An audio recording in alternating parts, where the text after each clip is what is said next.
Si vous regardez cette vidéo juste après la réaction old school que j'avais fait par rapport à Iron Man 2, c'est normal que je sois habillé pareil parce que j'ai regardé la bande-annonce d'Iron Man 2, ça m'a donné envie d'aller voir Iron Man 2, donc je l'ai regardé. Et là, je fais cette vidéo juste après avoir vu le film et je me suis dit pourquoi ne pas refaire une réaction old school. Et aujourd'hui, c'est sur du DC et sur Batman contre Superman, l'aube de la justice. Alors, le titre, je suis pas fan du tout parce que c'est ce genre de titre où tu te dis Batman contre Superman, ça suffit, t'as pas besoin d'un truc en plus. Là, par exemple, c'était aussi pour The Amazing Spider-Man 2, le destin d'un héros. C'est pas quelque chose qui est nécessaire pour le film The Amazing Spider-Man 2.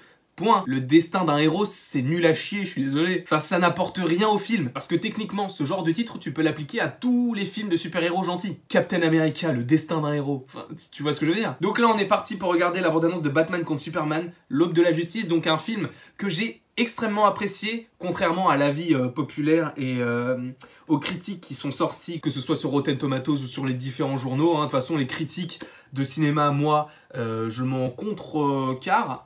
Je m'en fous en fait. C'est pas eux qui vont changer mon opinion sur un film, enfin pas du tout. Au contraire, quand ils disent que c'est de la merde, moi j'aime bien. Donc alors peut-être que c'est moi qui ai un avis de merde. Et donc c'est parti, on va re-regarder ça tout de suite parce que n'oublions pas que c'est une réaction old school. Et je crois que c'est celle que je préfère de Batman contre Superman. J'en ai pris une au hasard parce que je vais pas toutes les faire, hein. Je vais pas les regarder avant pour... Enfin, je suis pas un tricheur comme ça, je regarde pas les trucs avant de... Enfin...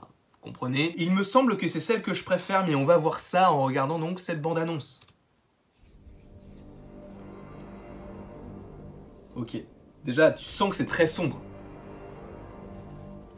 Noir et blanc.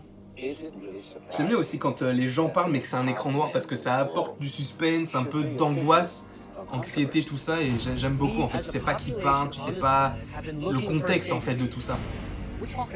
Et j'aime beaucoup en fait les films d'ici dans leur esthétique, enfin les premiers films d'ici dans leur esthétique, parce que par exemple quand tu compares ça à un Shazam, donc c'est pas du tout la même chose, c'est pas du tout le même début, c'est beaucoup plus sombre. T'as juste un élément plus coloré qu'un autre qui donne un petit peu le ton en plus du noir, du blanc et du gris. Et c'est ça que j'aime bien en fait, parce que c'est très sombre. So caught up with what he can do that no one has asked what he should do.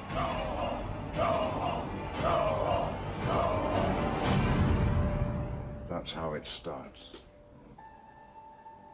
Là par exemple on avait le rouge de False God, alors que le reste était un peu noir et blanc.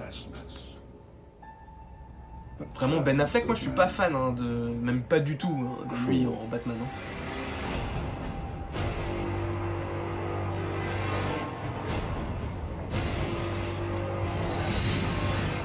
Et c'est dommage la tournure que ça a pris après le World of DC là, avec Suicide Squad, Aquaman, et Aquaman encore plus parce qu'Aquaman je l'adore, mais pas dans le film, pas son film.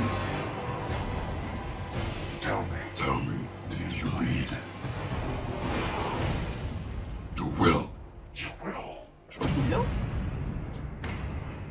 J'adore ce genre de bande-annonce, très peu de paroles, peut-être un peu au début, mais tu sais, tu vois pas de personnages à proprement parler en fait. C'est ça qui est intéressant, c'est que les personnages qui parlent, tu ne les vois pas, et les personnages qui ne parlent pas, tu les vois. Je sais pas si vous comprenez. C'est ce genre de bande-annonce que j'aime beaucoup. Là, c'est moins minimaliste que la bande-annonce de Man of Steel, mais de toute façon, je pense que ça reste plus un teaser qu'une bande-annonce, parce que, en fait, on nous les décrit comme les personnages qui vont vraiment s'affronter tout au long du film, alors qu'en fait, à la fin, il y a vraiment un méchant qui va les faire se rassembler, et c'est ce qu'on voit dans les bandes annonces d'après, en fait. Ils ont surtout fait ce film-là pour contrer Civil War, ou alors peut-être l'inverse, je ne sais pas si Batman contre Superman a été annoncé avant, mais en tout cas, je sais qu'il y a un lien, parce que, comme par hasard, Civil War, Iron Man contre Captain America, sort la même année que Batman contre Superman. Il y a un petit truc là. Du coup, n'hésitez pas à me dire si vous avez aimé cette vidéo ou cette bande-annonce. N'hésitez pas à me le mettre en commentaire. N'hésitez pas non plus à mettre d'autres films que vous aimeriez que je regarde en réaction old school. Pas des films trop récents, hein, parce que si c'est un film qui a 2 semaines, ça n'a pas trop d'intérêt. Je fais justement ce type de réaction pour voir à quel point les bandes-annonces ont évolué au cours du temps, et c'est ça que je trouve intéressant. Du coup, n'hésitez pas à aimer, à partager, à commenter et à vous abonner, ça me ferait évidemment très plaisir. Et il ne me reste plus qu'à vous dire à la prochaine pour la prochaine.